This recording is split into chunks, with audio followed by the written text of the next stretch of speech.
Seja bem-vindo a mais um episódio do teu podcast do Intervalo, o teu podcast semanal sobre o handball nacional e internacional. O meu nome é Leonardo Bordonhos e hoje temos um episódio extra, um episódio dedicado à seleção nacional, dedicado à convocatória alargada do selecionador Paulo Pereira para os jogos de qualificação para o Europeu 2022, primeiro já na quarta-feira frente a Israel, dia 4. Tenho aqui mais uma vez comigo a nossa comentadora residente, a Maria Ema Bastos. Ema, estás preparada para analisar aqui esta convocatória? Olá a todos, claro que sim. Estamos aqui para escolher os 18 melhores para levarem a nossa seleção longe desta qualificação.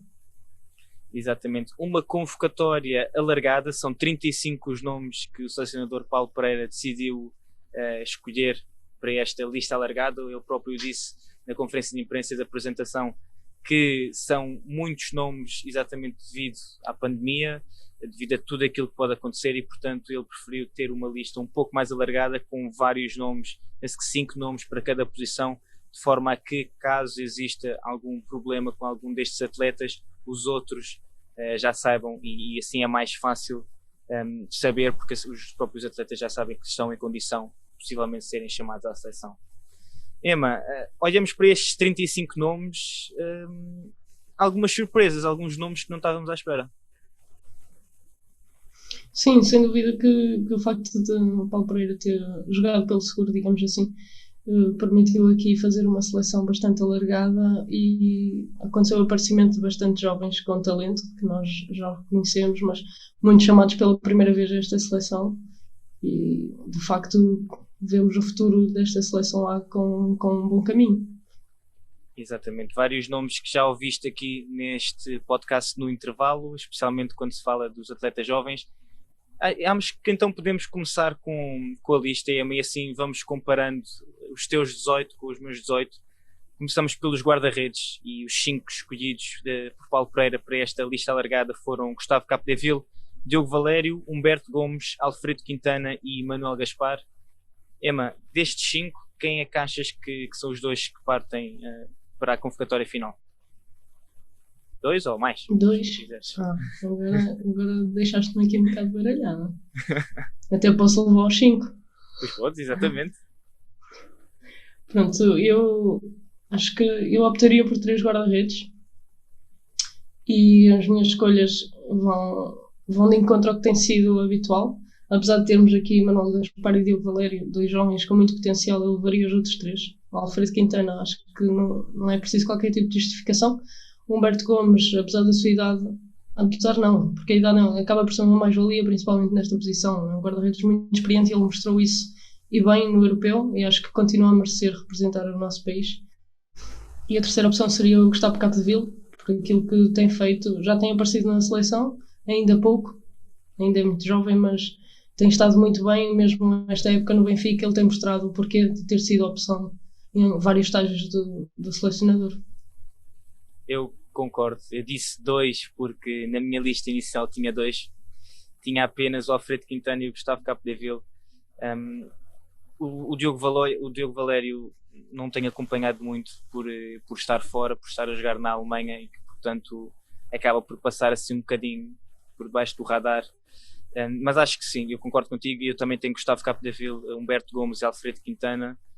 O Gustavo já dissemos aqui várias vezes nos jogos frente ao Benfica que tem sido uma das razões para as águias terem vencido os últimos jogos. Alfredo Quintana hoje no jogo frente ao Porto voltou a ser decisivo, o jogo do Porto frente ao Kielce voltou a ser decisivo, e Humberto Gomes é, como dizes, aquela experiência que é sempre necessária. Passamos então para a ponta esquerda, e o selecionador nomeou Diogo Branquinho, Sérgio Barros, Leonel Fernandes, Ricardo Mourão e João Paes. Destes 5, quem escolhes? Bem, aqui levaria Diogo Branquinho, que acho que acaba por ser o titularíssimo português. E a segunda opção, confesso que foi um dilema para mim. Eu aqui só escolhi 2. Mas temos Sérgio Barros, que já tem estado presente em alguns jogos, apesar de não ter ido ao europeu, porque tínhamos Fábio Vidrago, que infelizmente esta época não está a jogar, portanto não poderia ser a opção do Paulo Pereira. Sérgio Barros é um jogador que já tem experiência na seleção. O Lionel ainda não foi chamado nenhuma vez a nenhum estágio da seleção A, mas tem feito boas prestações nas seleções jovens. E mesmo no Porto este ano, quando tem tempo, tem-se mostrado bem, mas acho que ainda é muito jovem para estar já a assumir este papel. Tem de ir ganhando este espaço aos poucos. Ricardo Mourão é um ponta que também é muito bom, mas acho que ainda é tenro para assumir. E o João Paes é um jogador experiente, mas eu acho que a minha segunda escolha seria mesmo o Sérgio Barros. Mais uma vez, estou de acordo exatamente com tudo aquilo que disseste. Ainda vacilei um pouco. Diogo Branquinho, claramente, e acho que vai ser o titularíssimo da seleção, não há muitas dúvidas.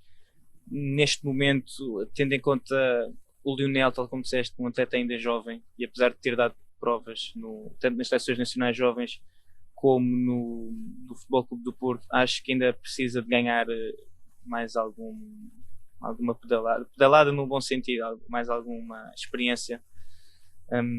O Ricardo Mourão também, acho que é semelhante. A questão do João Paes, acho que seria mais pela experiência, por ser um jogador que já traz outra experiência, mas o Sérgio Barros, exatamente, experiência também a tem, e pelo que se tem visto a jogar fora, tem sempre correspondido, tal como disseste, a questão do europeu apenas não foi porque tínhamos ainda Fábio Vidrago a um nível altíssimo. Pontas direitas, vamos dizer então os 5: Pedro Portela, António Areia, Carlos Martins, Miguel Alves e Francisco Tavares. Quem ouve aqui no intervalo já sabe uma das minhas escolhas, mas vamos ouvir as tuas primeiro. Pronto, e eu aqui já vamos ter discussão porque eu não escolhi o Francisco Tavares. Então, já sabem que a lista da EMA está mal, portanto podemos partir deste. Depois a gente fala, está bem? Depois a gente fala. Paulo Pereira tem a última palavra. Bem, as minhas escolhas vão muito em contra ao que tem sido, e acho que é o que a maior parte das pessoas estão à espera, mas claro que o professor Paulo Pereira poderá aqui trazer surpresa, porque acho que esta posição tem boas opções. As minhas escolhas seriam Pedro Portela e António Areia, mas percebo a tua paixão pelo Francisco Tavares, que este ano tem estado muito bem no Sporting, tem sido um dos jogadores mais regulares e mais eficazes desta equipa. Mas claro, o António Areia tem-no sido, como nos habituou, um excelente jogador, muito eficaz, excelente marcador de livros 7 metros, tal como Pedro Portela. Acho que são jogadores muito idênticos e que estão à altura para continuarem a representar a seleção. Depois, nas outras escolhas, temos Carlos Martins, que teve também já algumas oportunidades na seleção, que as aproveitou. Acho que a diferença de qualidade dele para Areia e Portela não é muita, mas a experiência que tanto António Areia como Pedro Portela têm acabam por fazer a diferença, e daí eu ter selecionado estes dois. E eu também tenho Pedro Portela, mas depois tenho Francisco Tavares. A qualidade de António Areia nunca pode ser posta em causa, tal como tu disseste, nos livros de 7 metros é letal. A minha única questão tem a ver com as lesões, tem a ver com o facto de, mesmo no Porto, estarmos a ver cada vez mais o Miguel, o Tito, a ter mais minutos. O que é que isso quer dizer em relação à saúde do António? É assim, se estiver com a saúde a 100%, não há dúvida nenhuma que em termos de talento é dos mais talentosos deste grupo de 5. Mas por aquilo que tenho visto do Francisco, a intensidade que ele tem jogado no Sporting, o destaque que ele tem tido, tendo em conta o seu adversário de posição, digamos assim, o Darko, que só por si já é um nome conhecido por toda a Europa.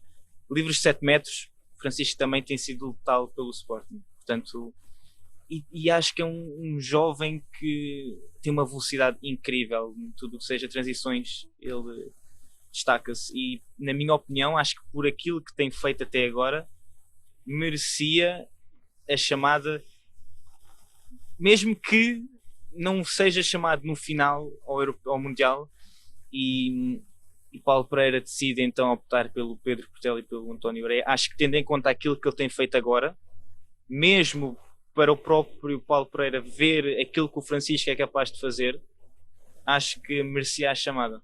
Porque a questão do António Areia e do Pedro Portela, já os conhecemos e já sabemos aquilo que eles são capazes pela seleção.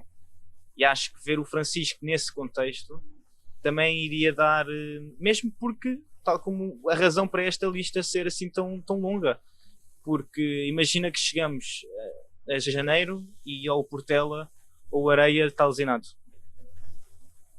É bom tu teres um jogador que já tem algumas rotinas, e quando olhamos para este grupo, só o Portela e o Areia que têm tido essas rotinas nos últimos anos porque têm sido donos e senhores da posição. E acho que o Francisco merece por aquilo que tem feito, e daí escolher o Portela e o Francisco. E a tua lista está mal, mas pronto, continuamos então.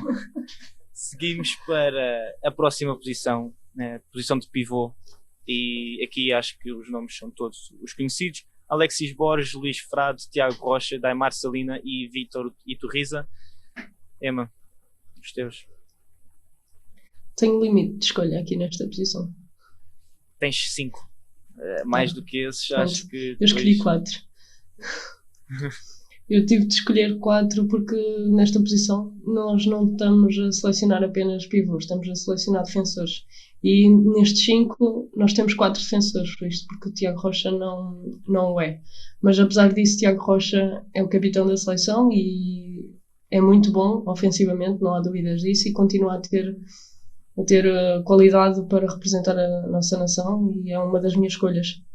Defensivamente, dentro dos outros 4, optei por 3, e são os 3, digamos, do costume. Se tudo estiver bem com eles, acho que vamos contar com Alexis Borges, Daimar Salina e Luís Frade. E deixei Vítor Iturriza de fora porque é a sua primeira chamada e terá ainda que andar. Esta posição acho que tem extrema qualidade e são jogadores qualitativamente parecidos, esses 3 defensores, mais o Vítor Iturriza, não é? Então acho que o Vítor ainda não chegou a hora dele, mas provavelmente irá chegar, até porque temos Tiago Rocha já com 35 anos, Daimar Salina com 33, e mais cedo ou mais tarde Vítor terá a sua oportunidade. E Salina, no início desta época, estava lesionado e não sabíamos como é que ele iria estar nesta altura. Agora está melhor, já fez esquecer o início da época que teve, e acho que vai estar bem nestes jogos de qualificação, e por isso são as minhas escolhas. Pois, mais uma vez eu discordo, mas concordo praticamente em tudo. Eu escolhi também o Alexis, o Luís e o Tiago Rocha, mas optei por deixar o Daimar de fora e chamar o Vítor Iturriza, exatamente pela mesma razão da questão do António Areia. O Daimar, tal como tu disseste, tem tido lesões, e acho que neste momento, mesmo aquilo que temos visto no Porto, parece-me um pouco mais lento, parece-me ter um pouco mais de dificuldade cada vez que tem que sair dos 6 metros. E acho que o Vítor Iturriza, por ser mais novo, por não ter essa questão das lesões, neste momento eu acho que merecia a chamada. O Alexis acho que não há discussão, o Luís Frade também não, o Tiago também estive indeciso entre o Tiago e o Daimar, mas tal como disseste, o Tiago é o capitão da seleção, é um jogador experiente e ofensivamente ainda continua a dar garantias, e acho que neste momento o papel dele também seria muito mais de guiar a equipa nos momentos mais complicados, quase mais como um papel de mentor, digamos assim, do que provavelmente por aquilo que ele dará dentro de campo, porque acho que tanto o Alexis como o Luís ofensivamente e defensivamente têm dado garantias, e acho que vai passar muito por eles. O Tiago num papel de terceiro nesta lista, mas primeiro no que toca à experiência que vai dar, e enquanto mentor também mais para o Luís, porque é um jogador muito mais novo. Laterais esquerdos, aqui temos, eu diria, os 2 primeiros, apesar de um deles já ser mais expectável. Laterais esquerdos temos Gilberto Duarte, André Gomes, Salvador, Martim Costa e Fábio Magalhães. Quantos escolheste? Escolhi 3. E provavelmente serão as mesmas escolhas. Aqui a surpresa e os parabéns agora para o Martim Costa pela sua primeira chamada, e também para Salvador, que são jovens com imenso potencial, e aqui o professor Paulo Pereira a dar-lhes o reconhecimento. mas acho que ainda não está na hora deles e, portanto, as minhas escolhas vão para Gilberto Duarte, André Gomes e Fábio Magalhães. Isso. Acho que não há grandes dúvidas em relação a isto. Portanto, o Salvador tem-se começado a afirmar no Sporting, mas ainda não está ao nível do Gilberto, do André ou do Fábio. O Martins, a mesma coisa. O Martim, a mesma coisa. Um jogador que está em crescimento, mas que ainda precisa de mais ritmo, e acho que muitas vezes entramos na questão de saltar etapas, e os jogadores também precisam dessa competitividade, porque não nos podemos esquecer que são atletas muito jovens. E o Gilberto, o André e o Fábio neste momento dão mais garantias também pela experiência que oferecem. Posição de central, temos Pedro Seabra Marques, Miguel Martins, Diogo Oliveira, André José, que tu tens sido uma forte apoiante dele aqui no podcast, e Rui Silva, que felizmente hoje no jogo frente ao Kielce do Porto já jogou, e deixamos desde já aqui os nossos parabéns, acho que podemos dizer parabéns a Rui Silva por ter recuperado, e também ao Miguel pelo jogo que fez. Mas Emma, quem é que são os teus escolhidos? Foste para 2, 3, 4, 5? Ia para 5, não.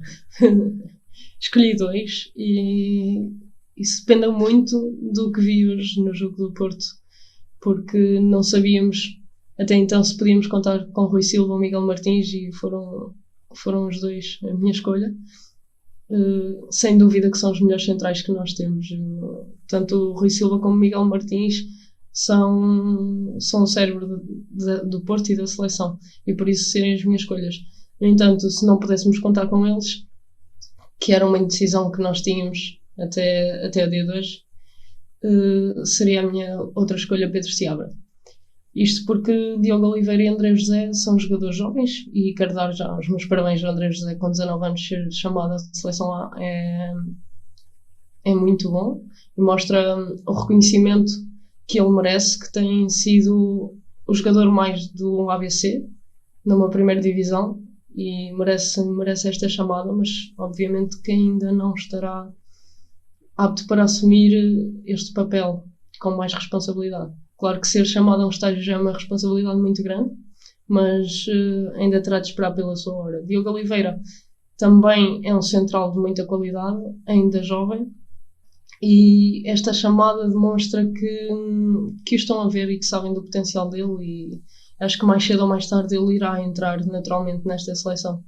Mas as minhas escolhas ficam em Miguel Martins e Rui Silva. E são as mesmas escolhas que eu. Acho que neste momento não há grande espaço para dúvidas.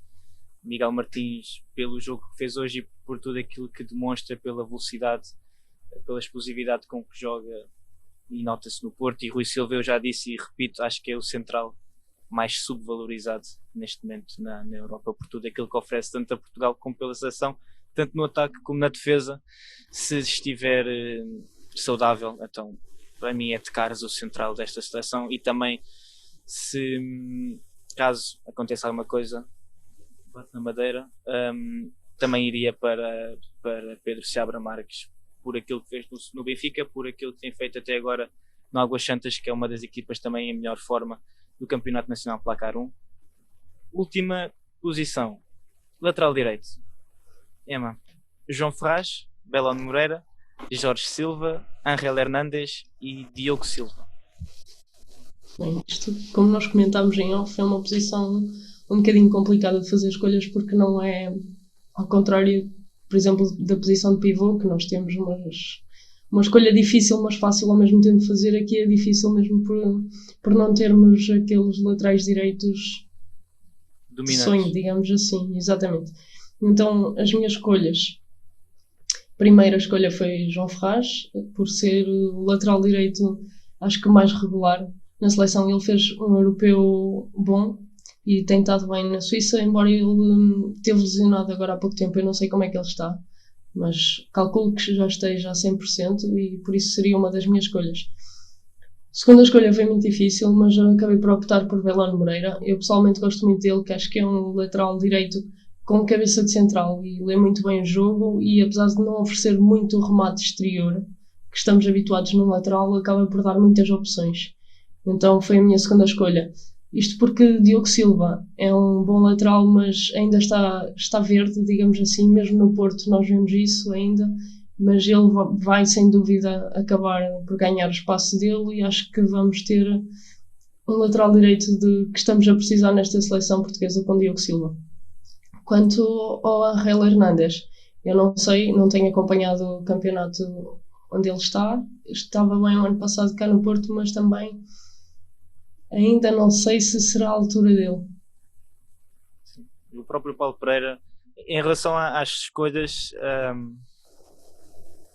eu lutei muito com esta escolha, porque, tal como tu dizes, eu acho que a posição de lateral direito neste momento é a posição de maior déficit do handball português.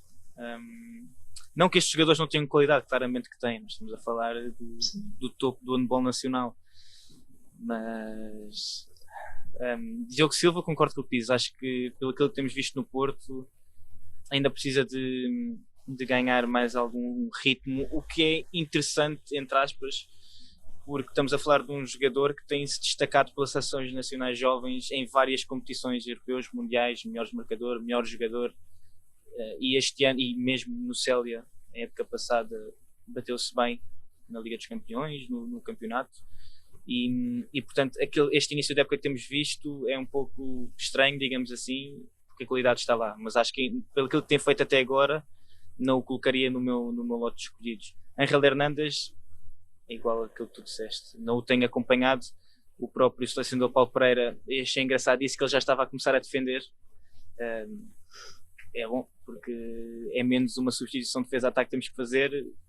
O ano passado, ofensivamente no Porto, achei interessante, mas também não acho que neste momento tenha lugar nesta seleção. E depois João Ferraz, Belón Moreira e Jorge Silva. Eu sempre achei que o João Ferraz trava muito o ataque da seleção.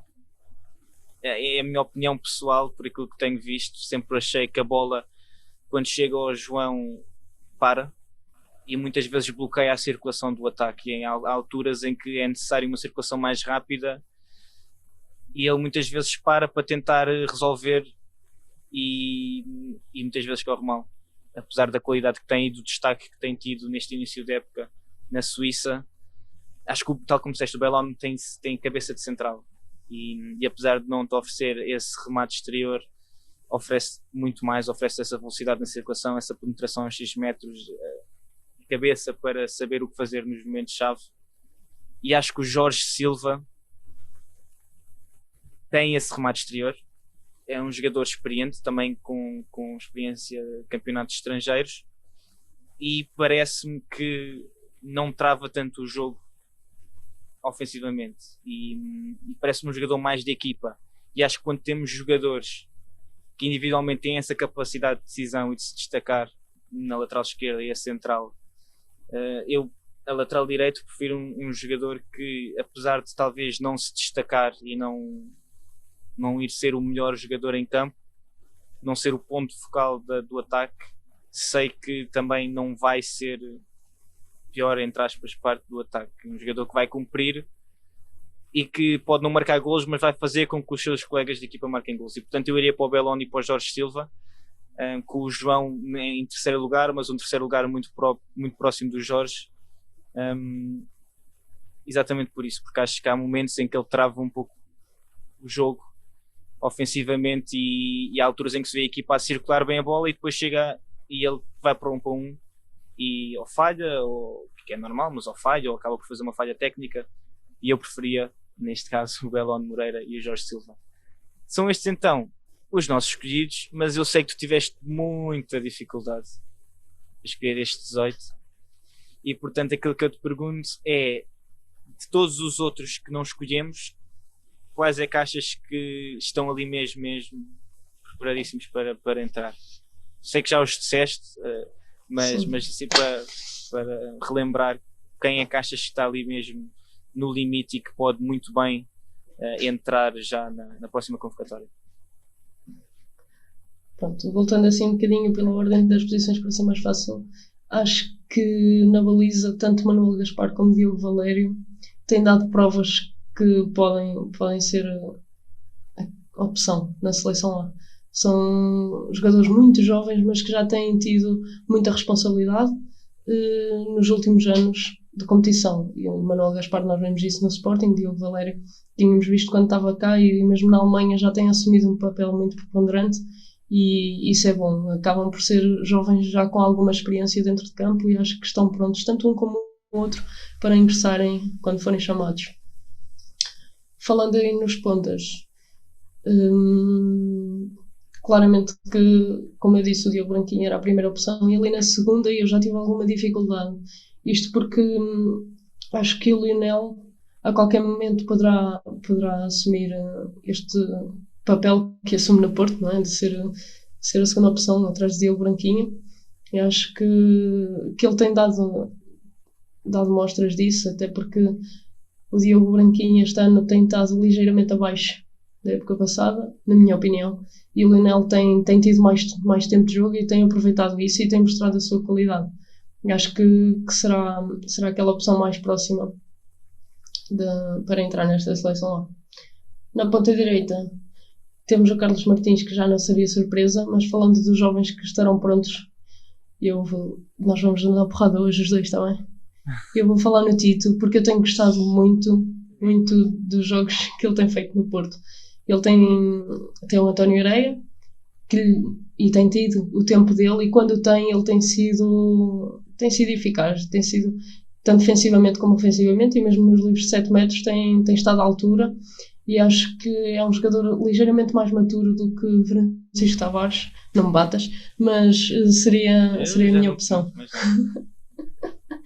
Pronto, ali nos pivôs foi a discussão que nós tivemos. Pronto, eu deixei a Vitória Torriza de fora, mas acho que está pronto, mais do que pronto, para assumir esse papel. Na lateral esquerda, não nos podemos esquecer que temos Alexandre Cavalcanti, que está lesionado, e ele recuperando acaba por ser aqui mais uma opção de muito valor para Paulo Pereira, e portanto atrasará talvez a entrada de Salvador ou de Martim Costa, mas Salvador estará ligeiramente à frente de Martim pelas características que tem, mas acho que a próxima opção será sempre o Alexandre Cavalcanti.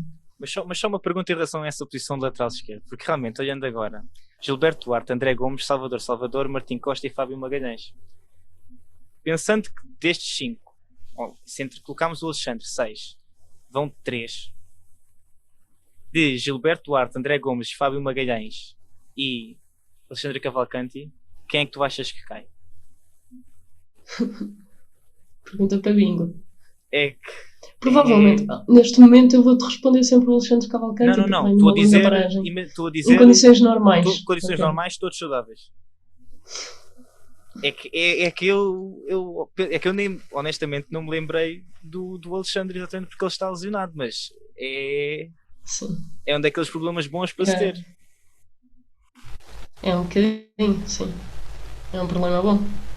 Porque mas estes problemas é para o professor Paulo Pereira resolver, não sou eu. Porque eu, honestamente, eu se fosse o professor Paulo Pereira, não fazia a mínima ideia destes 4 quem seriam os 3. Vai depender muito das opções táticas. Se o Paulo Pereira quiser recorrer ao 7-6, nunca vai poder deixar de fora Fábio Magalhães, por exemplo. E mesmo Gilberto Duarte já tem jogado a 7 contra 6 na seleção, já o fez antes do Europeu, e o André Gomes também. Isso acabaria por deixar sempre o Alexandre Cavalcanti um passo atrás, mas é uma opção muito difícil, não sei. Eu honestamente acho que ele acabaria por levar os 4 e deixaria cair talvez um lateral direito. Não, honestamente, porque o Fábio e o André já estão habituados a jogar o lateral direito. Sim. E tendo em conta, acho que não haveria problema nisso. Mas pronto, passando até porque o 7-6, o lateral direito é sempre jogado por um destro. Portanto, eu acho que fazia sentido. Bem, mas isso até lá é preciso ainda que o Alexandre fique saudável, e esperamos que fique. Mas seguindo para a posição de central, já disseste... Não, espera, antes de avançares. Okay. Ainda falta, porque nós aqui na lateral esquerda já tivemos a chamada de Ruben Ribeiro, e acho que acabou por fazer um jogo mesmo o ano passado, ou há 2 anos, acabou por fazer um jogo pela seleção. E também é um lateral que, ofensivamente, ele ainda não estava no seu melhor, o ano passado no Porto. Defensivamente é muito bom, eu gosto muito do Ruben a defender e acho que este ano, pelo que eu tenho visto em Espanha, ele tem estado bem. Portanto, vai ser provavelmente mais uma dor de cabeça para o professor Paulo Pereira. Já temos aqui então 7 laterais esquerdos para o professor Paulo Pereira escolher, e deixamos desde já aqui boa sorte para essa decisão quando chegar à altura. Seguimos então para a posição de central. Falaste aqui do Pedro Oliveira, do Diogo Oliveira, peço desculpa, e o Pedro Seabra Marques são basicamente os dois que partem na linha da frente, não achas? Sim, claro que André José ainda é muito jovem para ingressar já à seleção lá, como eu já disse. Acho que Diogo Oliveira, e tu sabes disso, nós já tínhamos comentado, e eu ainda há pouquíssimo tempo disse que mais dia menos dia ele ia ser chamado para a seleção lá, e isso aconteceu já. E acho sinceramente que é um jogador muito completo, é um central da idade de Miguel Martins e tiveram muitos anos de formação conjunta, e acho que o Miguel sempre esteve um passo à frente do Diogo, e talvez por isso o Diogo tenha sido obrigado a procurar outros caminhos para se mostrar, para mostrar o seu valor. Mas sem dúvida que irá aparecer nesta seleção lá e vai estar à altura. E achas que há mais algum central para além destes que tu vejas talvez possa, sim, de uma situação completamente cataclísmica? Epá, isso é uma pergunta complicada porque eu olhei para estes 5 e vejo muita qualidade nos 5 mas nós e não próprios pensei tínhamos mais... falado, nós próprios falámos antes e Pois falámos. Já estava a mentir, já não me lembrava. Nós falámos em relação a isto e eu próprio na altura pensei talvez Nuno Roque do Sporting, mas ambos achamos que não... Sim, eu até falei de Francisco Pereira, mas lá está, também é um jogador jovem, mas ele tem... Ainda não se conseguiu afirmar no Benfica e portanto dar o salto. Nos pais que ainda por estar... Exatamente. Bem, seguimos então para a última posição, lateral direito. Mais uma vez, já falámos aqui um bocadinho de todos os 5. Lembras-te assim de mais alguém que poderia estar assim nesta lista? Sim, que eu já tinha aqui escrito e esqueci-me de dizer. Quem? É o colega de Ruben Ribeiro, Miguel Batista, e eu acho que a equipa do Cangas, eu não sei se os dois estarão ou não infectados, porque a equipa está confinada e provavelmente será esse o motivo, porque eu vejo em Miguel Batista um bom lateral direito, fisicamente forte, rápido, bom ofensivamente e defensivamente também. E agora que me lembrei, não vejo o porquê dele não estar nestes 5, talvez seja por isso mesmo que eu referi, por causa do Covid. Sim, e veremos se não está numa das próximas convocatórias, porque esta é a primeira. Exatamente, e até porque ele já fez jogos pela seleção, já fez 3 jogos pela seleção e eu lembro-me dele jogar e ainda fez alguns golos. E acho que estará ali na linha, na corda bamba para ir. Exatamente. Bem, Emma, acho que já dissemos tudo o que havia para dizer em relação a esta convocatória. O próprio professor Paulo Pereira disse que vai ser disponibilizado provavelmente domingo ou segunda-feira, portanto até lá é uma questão de esperarmos e aposto que o professor Paulo Pereira vai ter ainda, se ainda não decidiu os 18, ainda vai ter pelo menos 1 ou 2 noites em branco a tentar decidir quem serão, porque tal como dissemos, há aqui muito talento, cada vez vemos mais portugueses também a jogar fora e os mesmos que jogam cá dentro cada vez se destacam mais. Não sei se queres dizer mais alguma coisa a quem está aqui a ouvir. Não, eu acho que está tudo dito. Agora quero ver se as nossas escolhas vão fugir muito às escolhas do professor Paulo Pereira. Eu acho que não. Provavelmente ali na lateral direita poderão haver surpresas, e onde nós próprios tivemos opiniões diferentes, essas mesmas poderão... Vamos ver quem tem razão no final, está bem? Para a gente... A tua pelo menos vai estar errada em relação à ponta direita, portanto eu acho que a ponta direita, eu já sei. A ponta direita, acho que depois a gente fala. Fica aqui então ficam aqui então as nossas escolhas, a da Emma e a minha, para os 18 futuros, ou os 18 convocados desta lista alargada de 35 que o professor Paulo Pereira disponibilizou e anunciou com vista ao campeonato, ou à qualificação para o Campeonato da Europa de 2022. Este foi um episódio extra dedicado apenas à convocatória da seleção. Vamos ter o próximo episódio na terça-feira, como é normal, a falar sobre um bocadinho também sobre o jogo do Porto, que empatou hoje a 32 frente ao Kielce para a Liga dos Campeões. O Porto também joga dia 1 frente ao Belenenses, num jogo que vai ser a reposição de uma partida que foi adiada da altura em que o Belenenses esteve infectado com o Covid-19. Emma, daqui é tudo. Feedbacks para quem nos ouve, deixarem feedbacks para a Emma no site ou para a 7 metros, tanto no site como nas redes sociais, não é, Emma? Exatamente, vou estar à espera e o Leonardo está ao meu lado porque ainda ninguém lhe disse nada, mas façam lá isso, mandem mensagem ao menino e dizer o que é que acharam do episódio e o que é que têm achado no geral. Exatamente. Podem deixar aqui os feedbacks à Emma na 7 metros, tanto no site como também nas várias plataformas, Facebook, Instagram, TikTok e também no Twitter, estamos presentes em todas, ou então a mim também, eu agradeço feedbacks porque ainda não recebi. O meu nome é Leonardo Donhos, até o próximo episódio.